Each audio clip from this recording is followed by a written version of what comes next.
Assalamualaikum warahmatullahi wabarakatuh. Perkenalkan, saya Diza Zaskia dengan NIM H0712310043. Pada kesempatan kali ini, saya akan menjelaskan materi sistem basis data, yaitu normalisasi, tabel tidak normal, first normal form, second normal form, third normal form, dan IRD. Baik, langsung saja kita masuk pada materi normalisasi. Jadi, normalisasi dalam sistem basis data adalah proses sistematis untuk mengorganisasi tabel-tabel dalam database agar lebih efisien, konsisten, dan bebas dari masalah redundansi atau pengulangan data, dan anomali data, anomali saat penyisipan, penghapusan, ataupun pembaruan.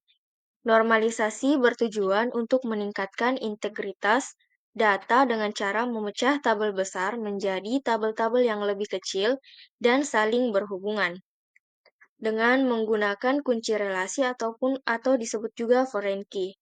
Normalisasi dilakukan melalui serangkaian bentuk normalisasi yang dikenal sebagai normal form, yaitu first normal form, second normal form, dan third normal form. Selanjutnya adalah tabel tidak normal. Jadi, tabel tidak normal atau unnormalized table adalah tabel yang belum memenuhi bentuk normal pertama. Dalam tabel ini, data disusun secara tidak terstruktur yang dapat menyebabkan masalah seperti redundansi atau pengulangan data dan anomali data atau kesalahan saat penyisipan, pembaruan, dan penghapusan data. Adapun karakteristik dari tabel tidak normal, yang pertama itu grup berulang atau repeating groups, yang kedua data non-atomik, dan yang terakhir itu ketergantungan yang tidak jelas.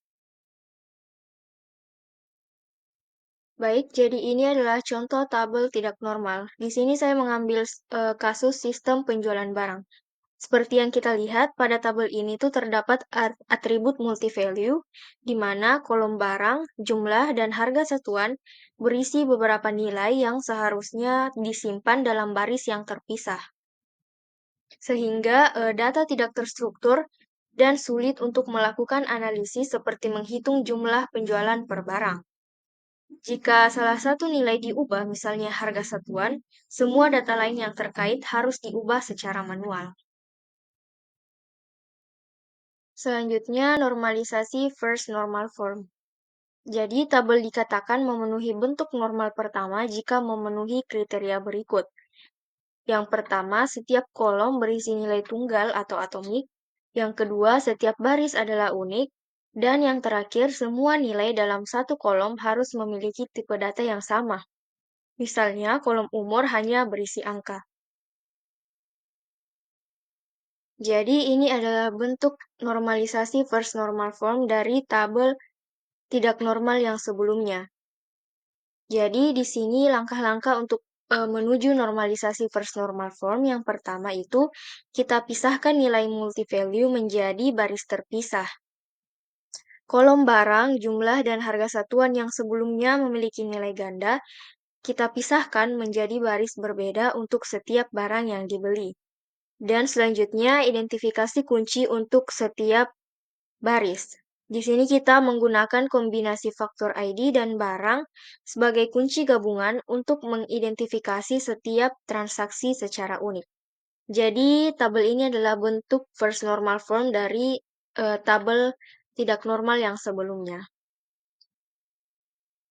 Selanjutnya adalah normalisasi second normal form. Jadi, tabel dikatakan memenuhi bentuk normal kedua jika memenuhi kriteria berikut. Yang pertama, memenuhi first normal form. Data sudah atomik dan tidak ada grup berulang.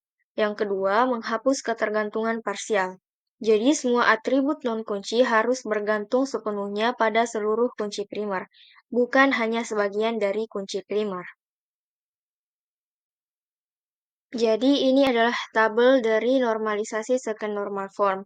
Seperti yang kita ketahui pada first normal form yang tadi itu masalahnya ada dua. Yang pertama itu ada ketergantungan parsial, di mana beberapa kolom seperti nama pelanggan dan alamat pelanggan hanya bergantung pada faktor ID, bukan pada kunci gabungan faktur ID dan barang.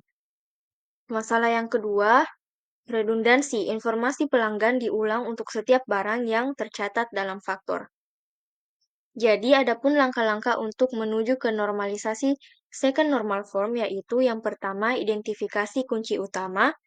Kunci utama tabel saat ini adalah gabungan antara faktur ID dan barang. Yang kedua, kita pisahkan tabel berdasarkan ketergantungan parsial. Di sini saya membuat tabel faktur untuk menyimpan data faktur dan pelanggan yang hanya bergantung pada faktur ID. Selanjutnya, saya juga membuat tabel barang untuk menyimpan data harga barang yang hanya bergantung pada barang.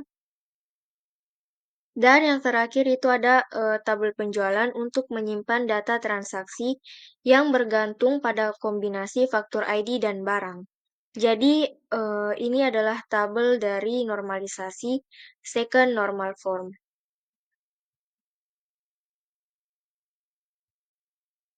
Selanjutnya adalah normalisasi third normal form. Jadi, sebuah tabel dikatakan memenuhi bentuk normal ketiga jika memenuhi kriteria berikut. Yang pertama itu sudah memenuhi second normal form, dan yang kedua menghapus ketergantungan transitif. Jadi, tidak ada atribut non-kunci yang bergantung pada atribut non-kunci lainnya. Jadi ini adalah bentuk tabel normalisasi third normal form. Jadi seperti yang kita ketahui sebelumnya bahwa masalah di second normal form yang tadi itu yang pertama ketergantungan transitif di mana kolom total harga pada tabel penjualan adalah atribut turunan yang dihitung dari jumlah dikali harga satuan. Masalah yang kedua, penyimpanan kolom tabel harga menciptakan redundansi, dan jika ada perubahan harga barang ataupun jumlah, kolom ini harus diperbarui secara manual. Jadi, ada pun langkah-langkah untuk mencapai normalisasi third normal form, yaitu yang pertama mengidentifikasi ketergantungan transitif. Jadi, kolom total harga bergantung pada jumlah dan harga satuan, bukan langsung pada kunci utama.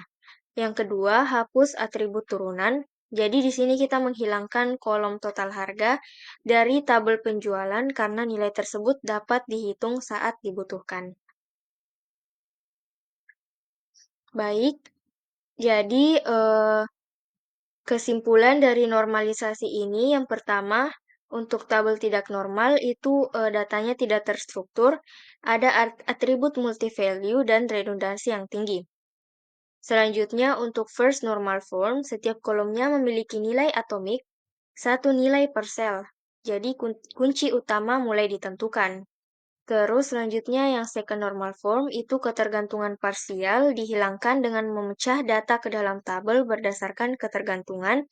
Dan yang terakhir, third normal form, ketergantungan transitif dihilangkan. Atribut turunan seperti total harga tidak disimpan secara eksplisit.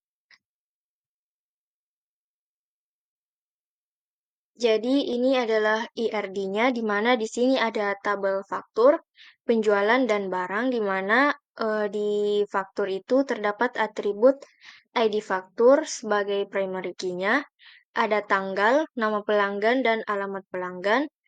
Selanjutnya, pada tabel penjualan, di sini atributnya ada ID faktur sebagai primary key. Selanjutnya ada barang dan jumlah. Pada tabel barang terdapat juga atribut barang dan harga satuan. Untuk faktur dan penjualan relasinya itu one to many dan namanya itu memiliki. Selanjutnya untuk penjualan dan barang itu berelasi one to many juga dan namanya itu mencatat. Baik, jadi adapun kesimpulan dari materi yang telah saya sampaikan adalah jadi, normalisasi adalah proses pengorganisasian data untuk mengurangi redundansi dan memastikan konsistensi. First normal form memastikan setiap kolom berisi nilai atomik dan tidak ada grup berulang.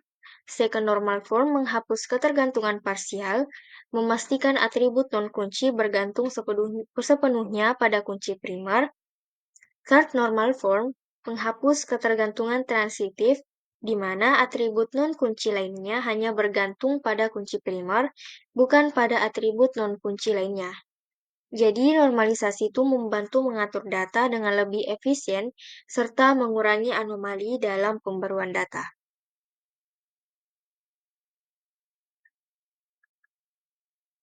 Baik, itulah tadi materi yang dapat saya sampaikan.